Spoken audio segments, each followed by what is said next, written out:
नमो तस्स भगवतो अरहतो सम्मा संबुद्धस्स नमो तस्स भगवतो अरहतो सम्मा संबुद्धस्स नमो तस्स भगवतो अरहतो सम्मा संबुद्धस्स. So today we are going to continue to study the part of the Buddha and his Dhamma titled as his sermons, and we have so far covered section 3, and today we are going to study what is called section number 4, which is titled as sermons on Nibbana. And we are going to study what Baba Ambedkar has put into this particular section 4 of the book 4 of the Buddha and his Dhamma. So, whenever we talk about Buddhism or in the world today, we know that people have been talking about the Nibbana a lot, and the Nibbana or Nirvana has entered into a common parlance throughout the world. We see that people are talking about Nibbana, people are talking about enlightenment, people are talking about, what is it to be free. And there is so much going on about Nirvana in the world that there are a lot of gurus and a lot of babas and a lot of spiritual people. They are talking about Nirvana. And there is so much of a confusion about what is Nirvana, what does it mean, what constitutes Nirvana. There is so much of a confusion about this particular word Nirvana. It's such a common word, enlightenment, and so many people are offering enlightenment and guaranteeing people that they will ensure them the enlightenment, and it has become a kind of a big industry if we see what is going on in the world today. Surprisingly, if we look at the Buddha and his Dhamma, it is the book that encapsulates the life and the various teachings of the Buddha together. But surprisingly, in the Buddha and his Dhamma, we will see very less of a discussion on Nibbana. And this particular section 4 is not an exceptional to the general way Baba Ambedkar talks about Buddhism. And for example, in this part 4 of the book 4 of the Buddha and his Dhamma, if we see very carefully, only 3 pages are devoted to describing or talking about Nibbana. So, the Buddha didn't talk much about what is called the Lokuttar or beyond the world, or, what is called about, the metaphysical teachings, or, about Nirvana so much.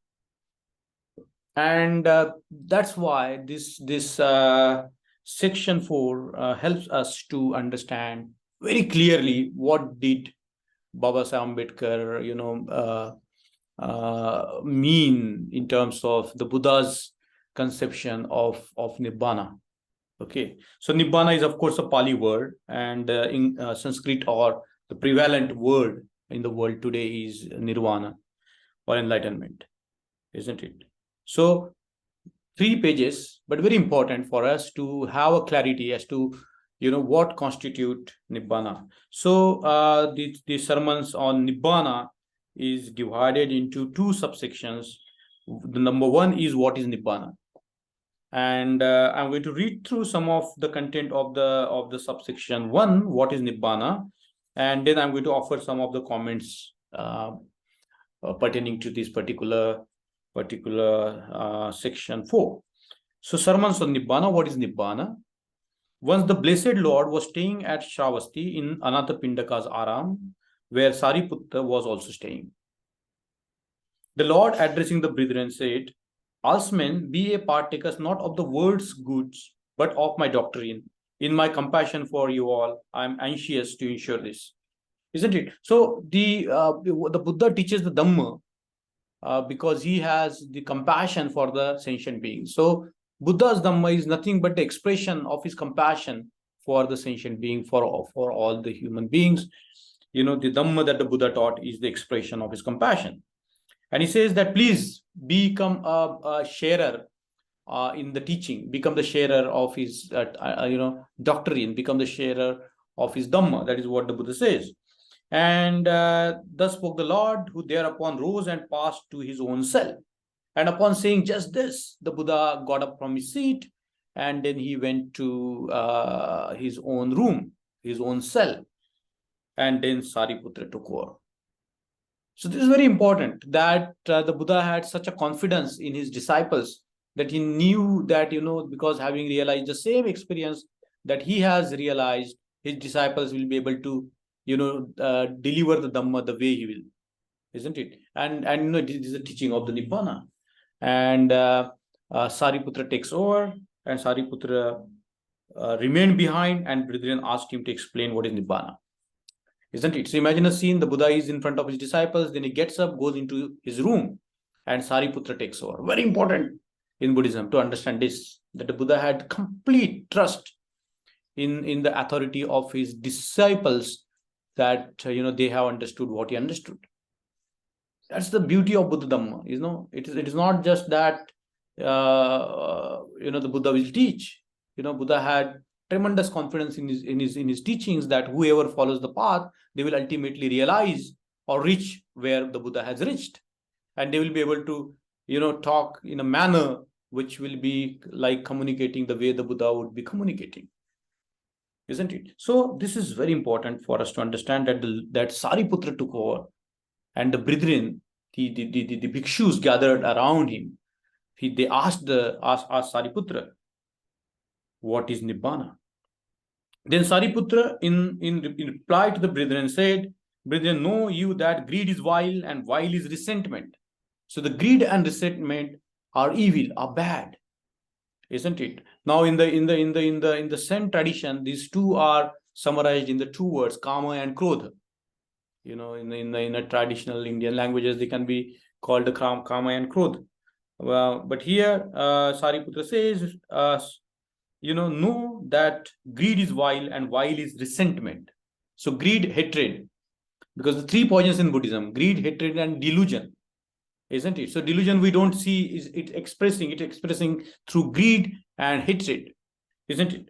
So greed is vile, and vile is resentment. To shed this greed and this resentment, there is the middle way. So why is there a middle way? The middle way is there for us to shed this greed and resentment, raga and dosa. To end raga and dosa, there is a middle way, the middle path of the Buddha, which gives us eyes to see. So what does this middle way do? It gives us the eyes to see. Okay, it gives us the eyes to see. One, makes us know, leading us to peace. So if we get rid of greed and resentment, as Baba Ambedkar has said in the previous section, that Nibbana is end of the passion, and this is the surest path to happiness. That is what Baba Ambedkar has put in the Buddha and his Dhamma, citing various Buddhist texts. So here the section goes like this: to shed this greed and this resentment, there is the middle way, which gives us eyes to see and makes us know, leading us on to peace, insight, enlightenment, and Nibbana, isn't it? So the ultimate purpose is to to experience that sublime peace, insight, to be able to see the way it is, insight, enlightenment, to have that light, prajna, and Nibbana. So you see now the discussion goes like this, as Sariputra takes us further. What is this middle way? It is not but the noble eightfold path of right outlook, right aims, right speech, right action, right means of livelihood, right effort, right mindfulness, and right concentration. This, Ansman, is the middle way, isn't it? You see, all the questions, all the confusions about the word Nibbana are so beautifully, captured here and in a very concrete manner. What is Nibbana? So the Nibbana is equated with middle way, the noble eightfold path. Okay, it goes like it goes like this. Yes, sir. Anger is vile, malevolence is vile, envy and jealousy are vile, niggardliness and avarice are vile, hypocrisy and deceit and arrogance are vile, inflation is vile, and indolence is vile. For shading of inflation and indolence, there is the middle way, giving us eyes to see, making us know, and leading us on to peace, insight, enlightenment. Nibbana, which is not but that noble eightfold path. One sentence, and it clarifies a lot of doubts about what is Nibbana, isn't it? The Nibbana is not in the realm of something abstract. The Nibbana is not in the realm of something, which cannot be attained. Nibbana is in the practice. Nibbana is in the practice of what is called the Noble Eightfold Path. And this verse number 10 summarizes very beautifully what is Nibbana. What is Nibbana? Nibbana is nothing but the Noble Eightfold Path. I think this sort of definition, this sort of clarity is very much essential for us to understand. Otherwise, there will be tremendous confusion. The people will not be able to understand the teachings of the Buddha. And the way Baba Ambedkar has summarized it, taking it directly from the Buddhist suttas, that Nibbana is nothing but Noble Eightfold Path. Thus spoke the Reverend Sariputra, glad at heart, the Alsman rejoiced at what he has said. Isn't it? So whenever there is a discussion on Nibbana, what is Nibbana? Nibbana is a middle way. What is middle way? Is a Noble Eightfold Path, and it should be very much clear to us, very in a very clear way. So this is what is Nibbana.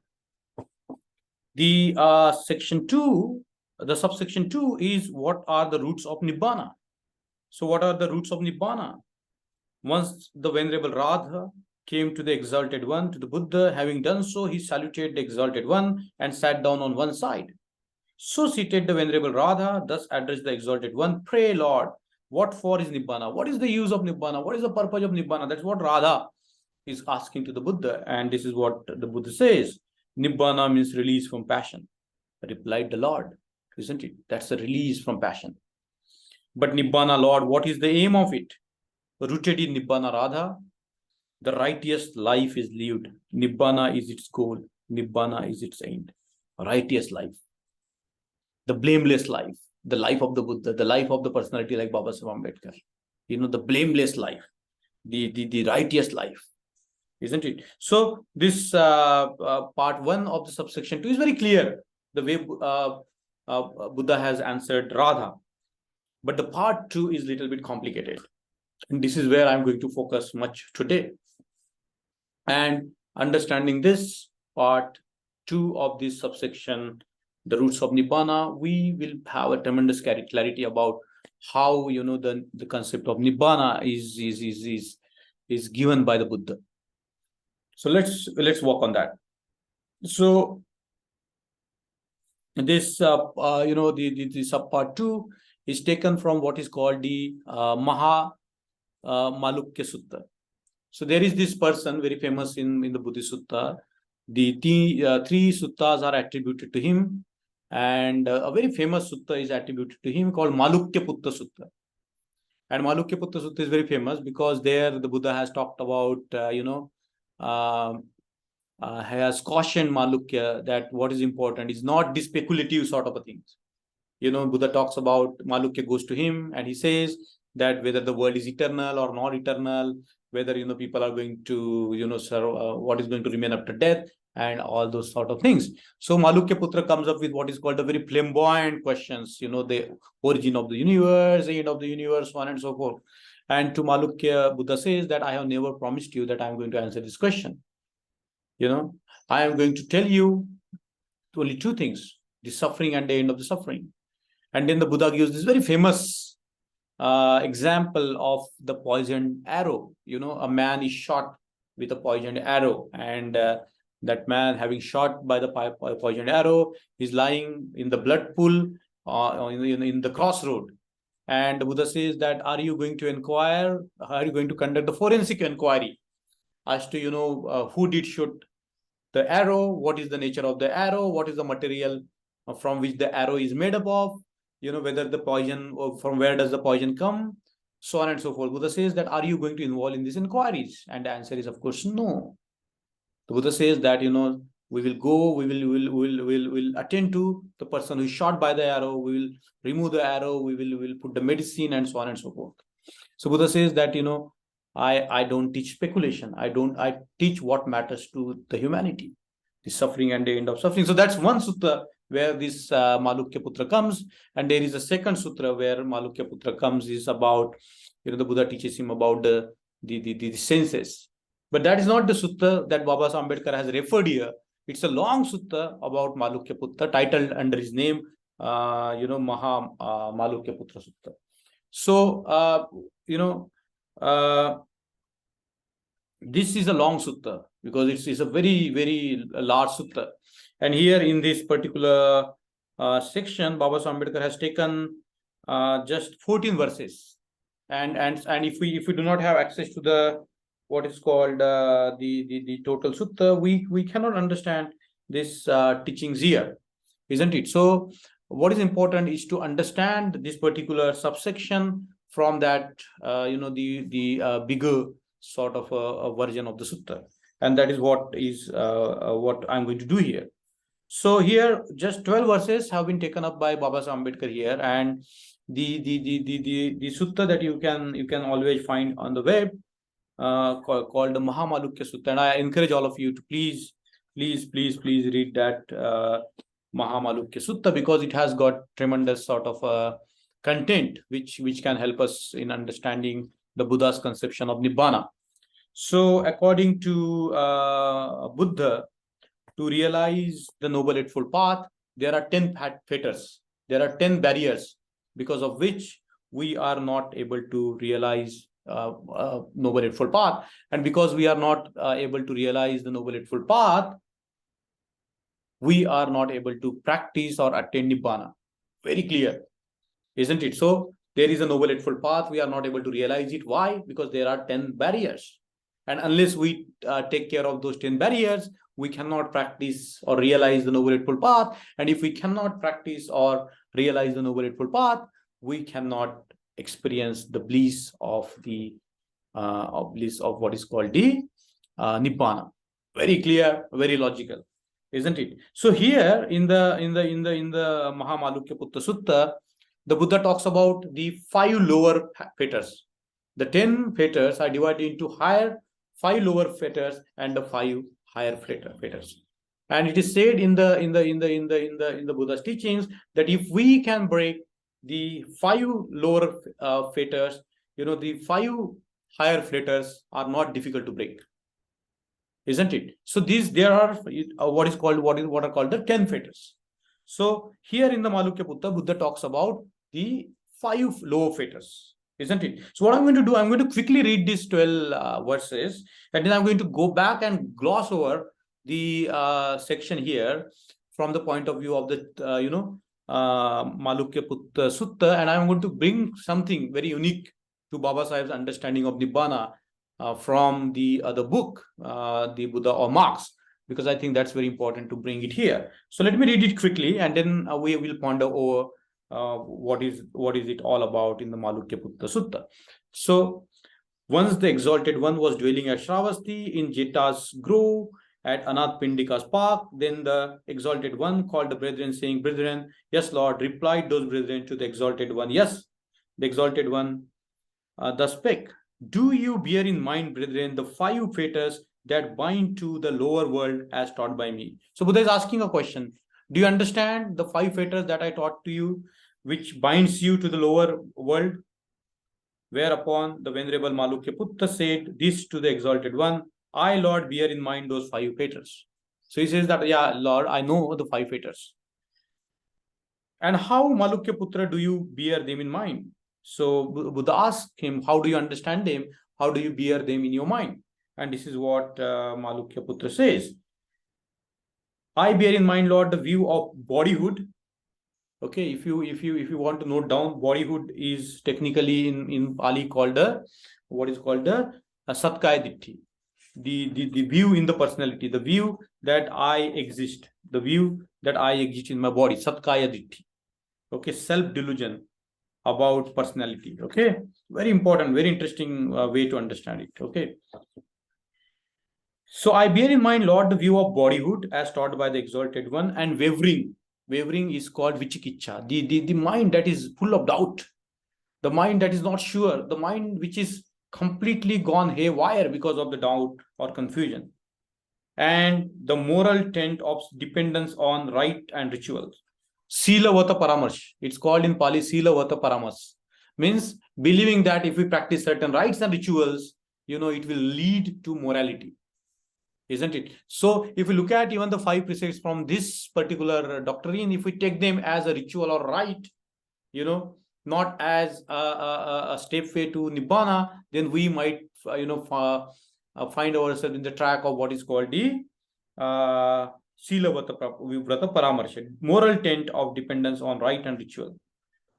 The fourth, the excitement of sensual delight, Kamaraga, as it is technically called, Kamaraga, and malevolence, which is called, violence, or which we can say, it is called vyapad, or fatigue sometimes. So there are different lists of these 10 fetters, but they are mostly the same, because in Abhidhamma you will find more or less the same list of the fetters, but the words sometimes used are very different, but they connote the same thing, they have the same implication. Okay, so 5 lower fetters which binds us to the lower world are, this is what Malukya Putra says: I bear in mind, Lord, the view of bodyhood, means satkaya ditti, to believe that I exist in my body, that my body is the self, as taught by the Exalted One, wavering, doubt,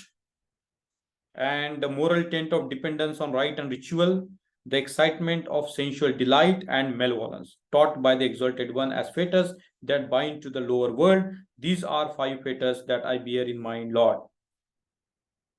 So now the Buddha asks, as taught for whom, Malukya Putra, do you bear in mind these 5 fetters? Will not the wanderers of other views reproach you, using the parable of tender baby for the reproach and saying thus? So he says, this is how I taught about it. But, if the other people who do not follow Buddhism, they might think that, it's like,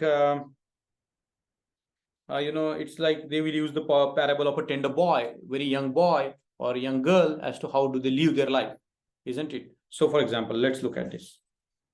But Malukya Putra, there can be no bodyhood for a tender baby boy. So the boy or girl who are just born, they have no sense of body, isn't it? They don't have the sense of, this body being me, isn't it? Dull of wits and lying on his back, how then can there arise in him any view of bodyhood? Yet there is indeed latent in him the tendency to the view of bodyhood, but even that tendency to view himself as belonging to the body, is not there in the tender boy or girl, but they have a latent potential that in the future they might look at their bodies like this. Likewise, Malukya Putra, there can be no mental condition for a tender baby boy, dull of wits and lying on his back. How then can there be in him any wavering of mental conditions? What confusion can there be in the baby boy or a baby girl? Yet there in him is in him a latent tendency to wavering. So also Malukya Putra, he can have no moral practice. How then can there be in him any moral tent of dependence on rite and ritual? Yet he has latent tendency there too. Again, Malukya Putra, that tender babe has no sensual passion. What sensual passion a tender baby will have? Nothing whatsoever. How then can be known the excitement of sensual delight? But the tendency is there. Lastly, Malukya Putra, for that tender babe, beings do not arise. For the tender baby, there is no sense of being. So how then can it harbor malevolence against beings? Yet the tendency there too is in him. Now, Malukya Putra, will not those wanderers of other view thus reproach you, using for their reproach the parable of that tender baby boy? When this was said, the Venerable Ananda thus addressed the Exalted One. Now is the time, Exalted One, O wayfarer, now is the time for the Exalted One to set. Now see, This sermon ends here abruptly in the Buddha's Dhamma, and I think we have to find out in the draft of the Buddha's Dhamma, how much, because this half sutta doesn't make much sense if we do not have the recourse to the full sutta, and therefore I think we have to read the full sutta. And I recommend all of you to read full sutta, because it talks about how to remove the 5 fetters. It talks about even how to attain the first dhyana, how to attain second dhyana, and how to attain the third dhyana and the fourth dhyana, and all the subsequent stages in the way of purification, in the path of purification. That is what is being described in the Malukya Putta Sutta. So what I thought is, I will leave that study to you, because that sutta is widely available, and I will go back to Baba Sahib's understanding of Nibbana, which is so nicely done in the Buddha all marks, isn't it? And I'm going to go straight away into that, and I'm going to look into it. Okay, so in the Buddha all marks, Baba Sahib Ambedkar talks about the means by which the change can be brought, and the Buddha and Baba Sahib talks about 4 ways in which the Buddha's methods can be deployed to transform the world. And of course, the first is about Panchashil. Okay, and he talks about the 5 precepts. The second is about Noble Eightfold Path. Baba Sahib Ambedkar says that Noble Eightfold Path is very important. And the third, he says, is the gospel. In the part of his gospel is the doctrine of Nibbana. Okay, so and the fourth are paramitas. So Baba Sahib Ambedkar says that these fourfold ways, if we can practice or put Buddha and his Dhamma in the world, it can create a better world. And the third part of it is the doctrine of Nibbana. So the doctrine of Nibbana is very, very essential for us to understand when we talk about the transformation of the world around us. So I'm going to read it because it's very important. The doctrine of Nibbana tells what are the difficulties in the way of realization of the Eightfold Path. The chief of these difficulties are 10 in number. The Buddha called them the 10 asavas, fetters or hindrances. And we have already seen the 5 lower fetters, which appear here as well in the Buddha all marks. So I'm going to read it. The first hindrance is the delusion of self. Satkaya Ditti in Pali, the delusion of self. So long as a man is wholly occupied with himself, chasing after every bauble that he vainly thinks will satisfy the cravings of his heart, there is no noble path for him. Only when his eyes have been opened to the fact that he is but a tiny part of a measureless world, measureless whole, only when he begins to realize how impermanent a thing is, his temporary individuality, can he even enter upon this narrow path. Very beautiful, the way of teaching. That is what is the beauty of Baba Sahib's writing. Narrow path. The path, the right Noble Eightfold Path is not a wide path, it's a narrow path. It's a difficult path.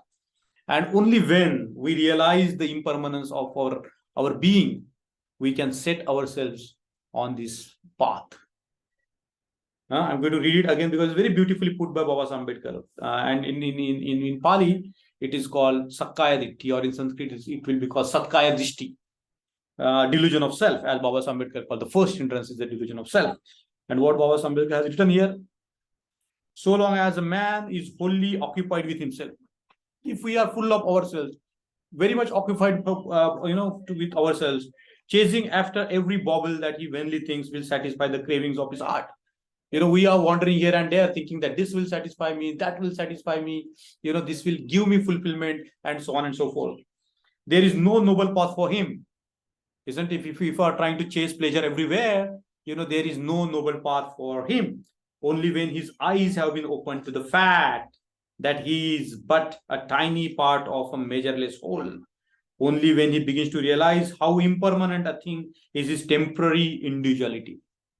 Our individuality is temporary, our self is temporary, our life is temporary, isn't it? Only when we realize this, then only we can enter on this narrow path. So this is the first hindrance.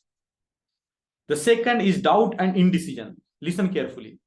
What is called the vichikicha. When a man's eyes are open to the great mystery of existence, the impermanence of every individuality, he is likely to be assailed by doubt and indecision as to his action, to do or not to do. After all, my individuality is impermanent.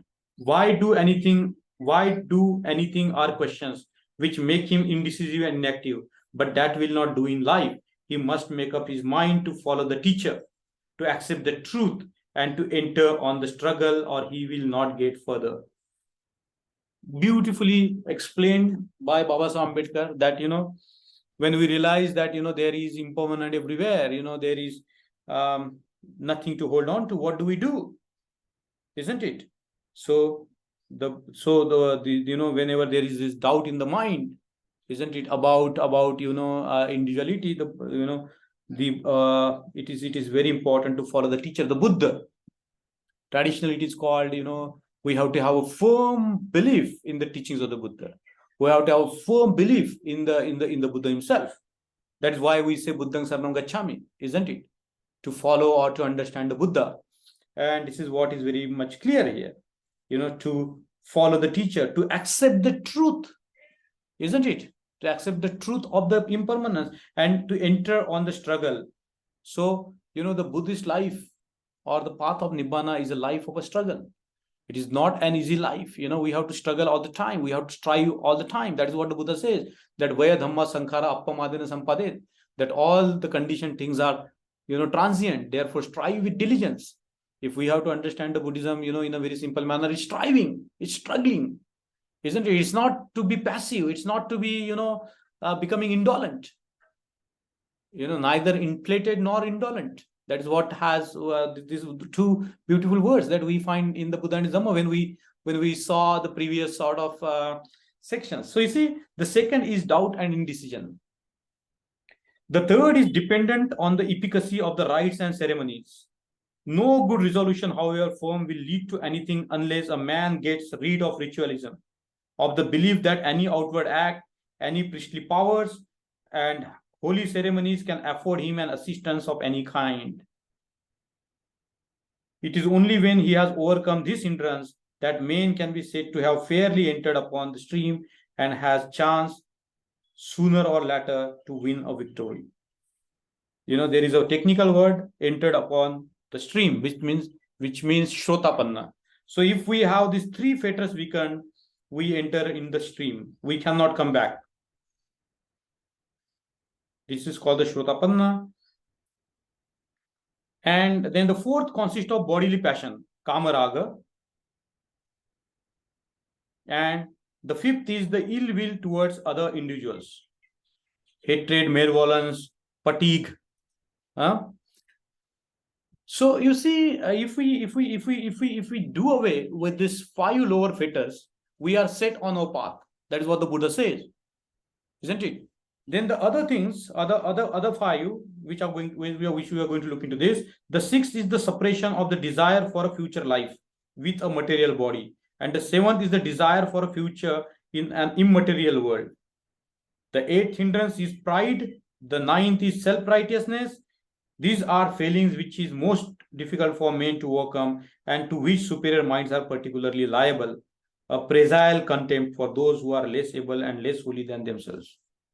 Isn't it? So what happens is, this mana, or what is called the pride and mana, they are like, we do not accept. We condemn other people. We think that we are bigger than others. We think that we are special beings. We think that, we are more important than other people. Isn't it? And that is what Baba Ambedkar has put very beautifully, the presile contempt for those who are less able and less holy than themselves. And the 10th hindrance is ignorance, when all other difficulties are conquered, this will even remain. The thorn in the flesh of the wise and good, the last enemy and the bitterest of man, bitterest foe of man. So why this choice of the words? Because, the way Baba Ambedkar has simplified even such a complex teaching of Nibbana, by going back to the teachings of the Buddha, which are very concrete, very clear, and very much, practical, isn't it? So Nibbana is not something that is being offered on sale by a lot of babas and gurus these days. Everybody talking about Nibbana. I imagine, if you follow this path, you will have Nirvana. Everybody's talking about Nirvana, but nobody talks about Nirvana in a concrete way. They talk in an abstract way, attending to, meeting some kind of a higher consciousness, liberated consciousness, and so many ways by which this Nibbana is talked about. But this is the way that Baba Ambedkar and the Buddha has talked about Nirvana in a very practical way. As it was in the Buddha and his Dhamma, so is here in the Buddha or Marx. Baba Sahib says, Nibbana consists in overcoming these hindrances to the pursuit of the Noble Eightfold Path. The doctrine of the Noble Eightfold Path tells what disposition of the mind which a person should sedulously cultivate. The doctrine of Nibbana tells of the temptation or hindrances which a person should earnestly overcome if he wishes to trade along with the Noble Eightfold Path. Beautiful sort of a presentation, beautiful sort of understanding that Baba Ambedkar had about the concept of Nibbana. And as I told in the beginning, very less is spoken in the Buddhist scriptures about Nibbana, because it's so obvious what is Nibbana. It is not something abstract. It's not something otherworldly. It is not something that you cannot realize. It is a path of a practice. Nibbana is practice. And what is the practice? It tends to the Noble Eightfold Path, and we cannot practice the Noble Eightfold Path just like that, because there are 10 hindrances. And in this particular section of the Buddha and his Dhamma, Baba Ambedkar has taken from the Mahamalukya Putta Sutta. We don't know whether this is the complete thing. We might have to look into the books or his notes whether he wanted to include the entire Malukya Putta Sutta, because it abruptly stops here, and therefore we have to look into the more the source of this section in the Mahamalukya Putta Sutta. But that is also not enough. We can go back to the Buddha or Marx, where Baba Ambedkar has given a very fascinating discussion on the 10 fetters, on the Nibbana and the Noble Eightfold Path. So I think I will stop here, and we'll open up the class for the discussion.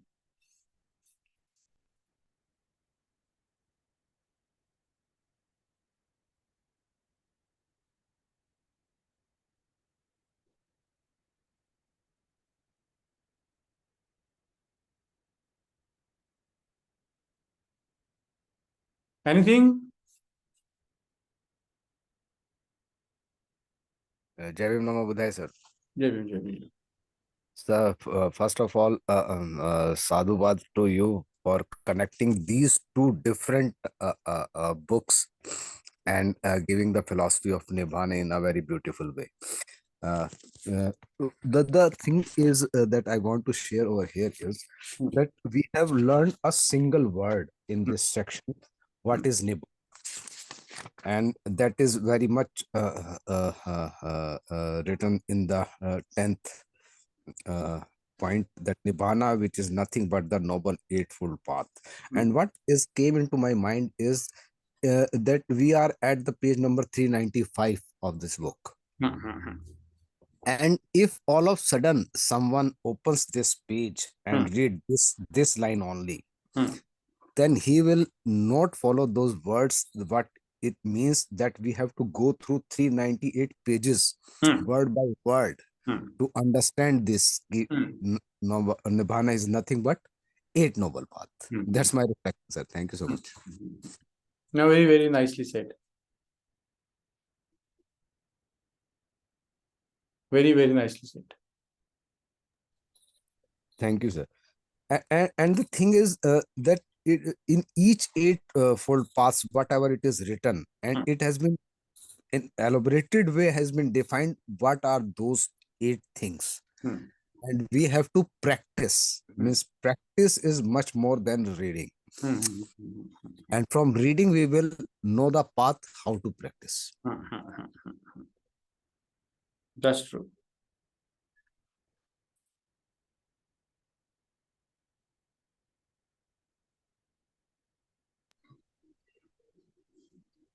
Good, good, good.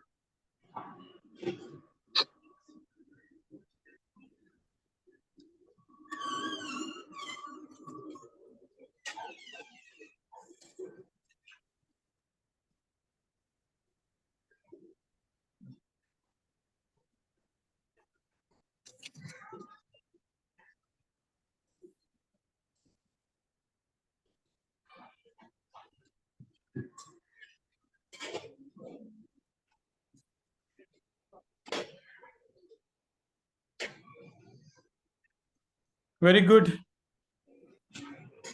Anything from anybody? Yes. Yes, Master.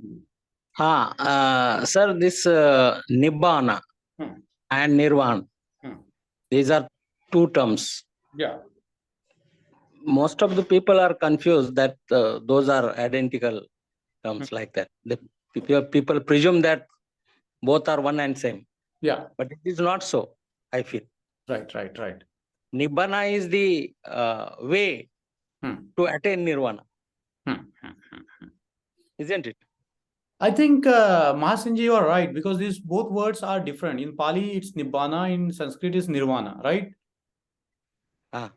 So, we are talking about the same words, but, with a lot of connotations, because people generally describe or talk about Nibbana in very abstract ways. To be with some kind of divinity or to attain some kind of a higher consciousness. And people talk about Nibbana in a very abstract ways, which means nothing. And as I said, this is the most popular word in the world today. Yeah. But here we have a clarity because, Baba Ambedkar makes it very clear, citing, taking from the Pali text and other writings of the other teachings of the Buddha, that Nibbana is nothing but a noble eightfold path. And you cannot practice noble eightfold path just like that, because there are 10 hindrances. So following of Nibbana result into attaining the Nirvana. No. There is no such thing like attaining Nirvana. Isn't it? There is no such thing like attainment of Nirvana. Nirvana is a practice. It's the way you live your life righteously. Then Nibbana is the same. Yes, it's the same. It's the same. So it's the same word in different languages. Both are identical terms. Yes. It's the same word in different languages. Okay. Like you say kamma and karma. Like you say kamma and dharma. Like that. Nibbana or nirvana. Okay. Nibbana and nirvana both are same, and it means release from passions. Greed, hatred, ignorance. Yes. Practice of eightfold path, because there are hindrances when you start practicing eightfold path. 10 hindrances. Actually, it is written 5: greed, hatred, and laziness. There is some distinction. What? Some distinction between these two terms. No, there is no distinction. Nirvana and Nibbana, both words are same. Okay. Release from passions.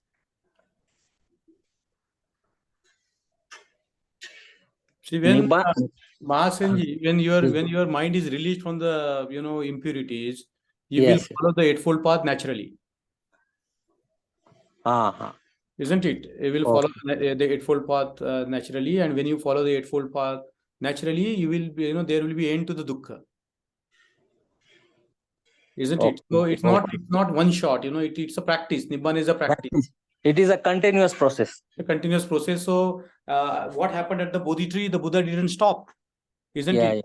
He the noble eightfold path unfolded throughout his life. Isn't it? Whatever he spoke, it was the right speech. The way you look at the world, it was a right view. Yes. Sir, can we say in this terms that the eightfold path is an environment, and what you feel in this environment is Nibbana? See, actually, we don't think that Nibbana is some kind of a substance or some kind of an attainment. Because it goes against the basic teachings of the Buddha if we conceive Nirvana as some kind of a state, because the state by its very nature is a static. Yeah. Right. And the Buddha doesn't, Buddha's thing didn't end with his attainment of the Nibbana. Actually, it began his career as a Buddha. Very good. You see what I'm saying? Some people feel that Nirvana is elimination of rebirth. That's their conception. It's not our conception. There is so much confusion about in the Buddhism, Buddha's Dhamma, which has entered. But what more clarity we need as a Buddhist? That Nibbana is the practice of noble eightfold path. Isn't it? It's not some kind of an abstract thing or release from the rounds of the rebirth and these and that. This doctrine doesn't mean anything to us. Nothing. Isn't it? So the Yeah, question is, are we able to live the blameless life? In fact, we need not to worry about rebirth and all that. We don't have to worry about rebirth and all, and even the Buddha made it very clear that, rooted in Nibbana Radha, the righteous life is lived. So are we living a righteous life or not? That is important. Righteous life is important. Isn't it? Why do we worry about these theories and speculation about the doctrine of karma and rebirth and so on and so forth when we have an opportunity to remove the 10 fetters? Yes. So with the eightfold path, it has been shown the various hindrances that we have to overcome. Yes, we have to work out these various hindrances. And in the Chul Malukya Putta Sutta, there is a clear definition of how we can overcome it. How we should detach our mind from the sensual world. And when we train ourselves to detach our mind from the sensual world through the practice of, what is called focusing our mind, this is the attainment of the first dhyana. And if anybody has experience of delinking their mind from the sensual world, has already attained the first dhyana. And when they have this experience of attaining the first dhyana, the other things become, a cakewalk. Very nice. So that's what it is said, no, because once he has entered into the stream, they cannot go back. Yeah. Isn't it? No As reversal. Ambedkar has put it, Shrotapanna. Now, don't make so much so much out of this word Shrotapanna, Aranta and all. They are just the practices, They are not the states of mind. We cannot say that I am attained to Shrotapanna, they are attained to Shrotapanna, they are Arant. These are meaningless talks. Sotapanna, Sakrudagami, Anagami, and Arhat. We are not worried about that. Yeah. And why should we worry about that? We just keep on practice, removing the hindrances.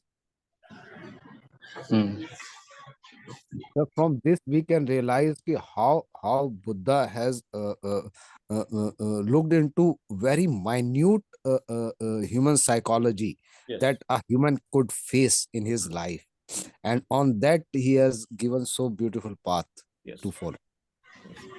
See, the beauty of Baba Sahib's Buddha and his Dhamma, that he brings everything back to us as to what we are doing with our lives. And that is very important.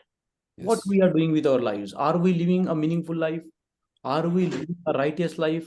Are we contributing to the world? Are we being helpful to others?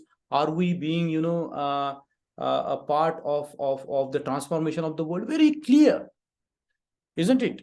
And that's where the genius of, the Baba Sahib lies, to bring out the real spirit of the Buddha.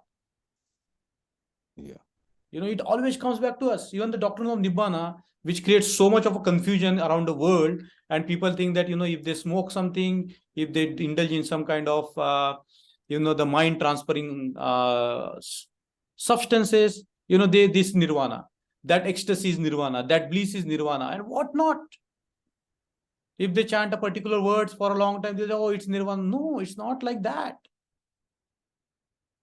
There is a very clear-cut path describing what is Nibbana, what are the barriers towards to attaining that path, very clearly laid out.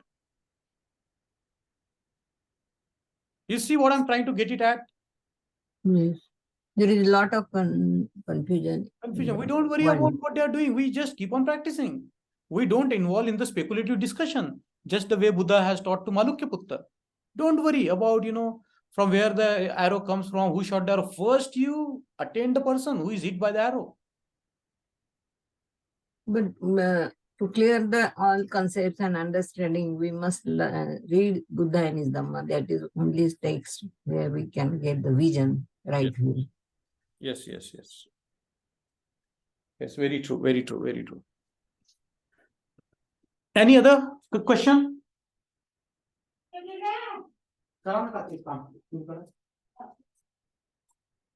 Any other questions?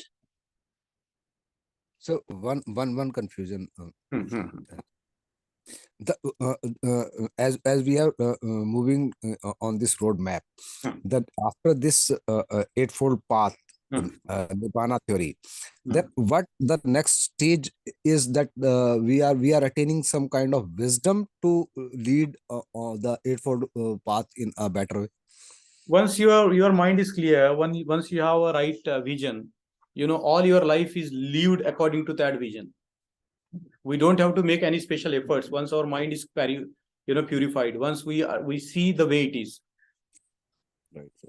isn't it? When we entrust ourselves to the Buddha and his teachings fully, wholeheartedly, isn't it? Then we don't have to worry about anything, or that transforms our life.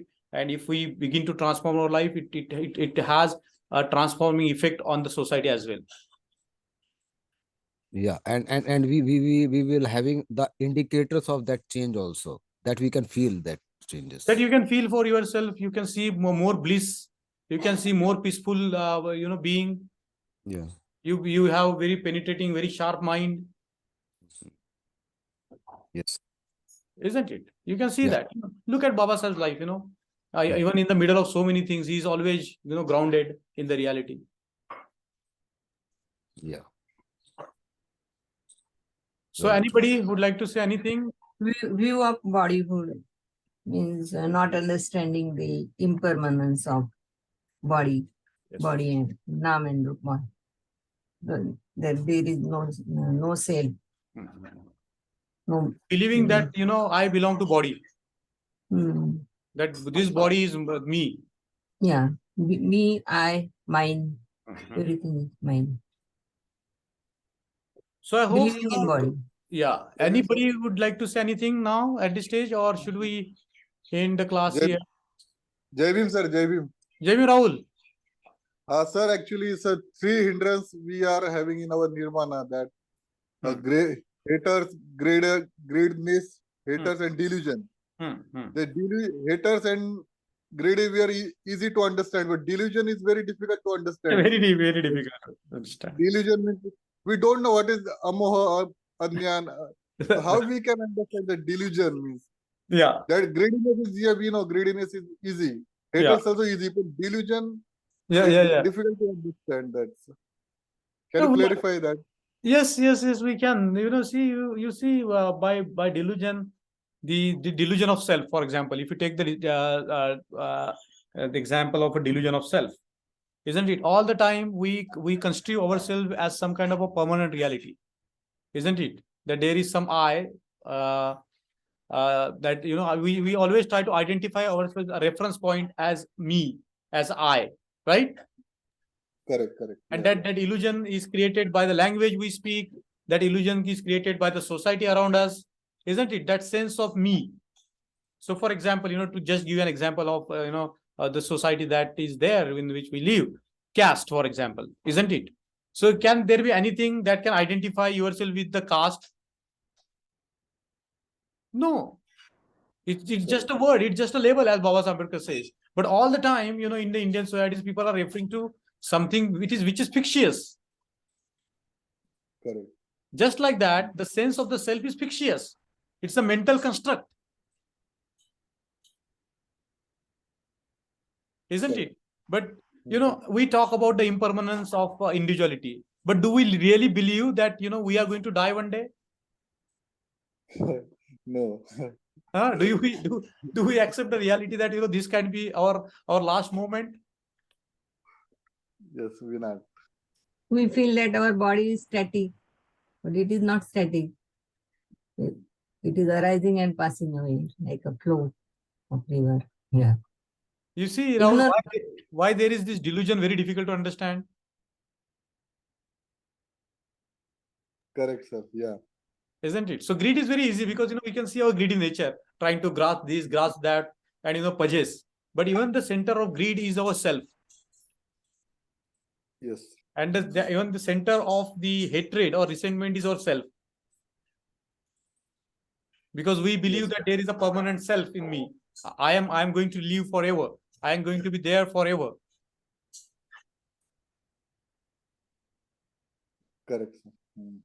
Isn't it? So that's why Baba Ambedkar says very beautifully here, no? The 10th hindrance is ignorance. When all other difficulties are conquered, this will remain the thorn in the flesh of the wise and good, the last enemy and the bitterest foe of man.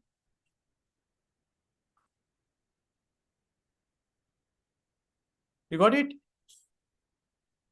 Yes, sir. Yes, sir. ignorance. And thanks, Rahulji, for raising a beautiful question. And it has given so much insight to us also. And thank you so much, sir, how beautifully you have answered that. Thank you so much. Thank you, sir. Thank you. So if not, then what we will do, if there are not many questions, what we will do, we will stop here today and we will continue our studies further. And you see now, just a passing comment when we are finishing this class is, how profound is the Buddha's teachings, and, how important it is to have someone to, guide us through that, the way Baba Ambedkar has done. Isn't it? So Baba Ambedkar is some kind of a guide to us in this path where, there is a lot of confusion about what constitutes Buddha and his teachings. And, here is Baba Sahib Ambedkar guiding us as to, what is Nibbana. So you will come up with very sharp sort of an analysis of it. And at the same time, very, very much clear to us, very much, it will relate to us in terms of practice as to how we can make the doctrine of Nibbana our own.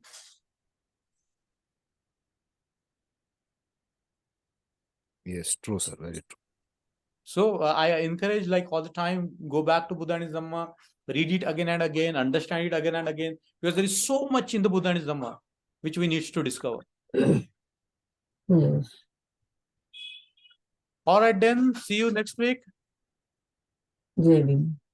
Thank you. Thank you.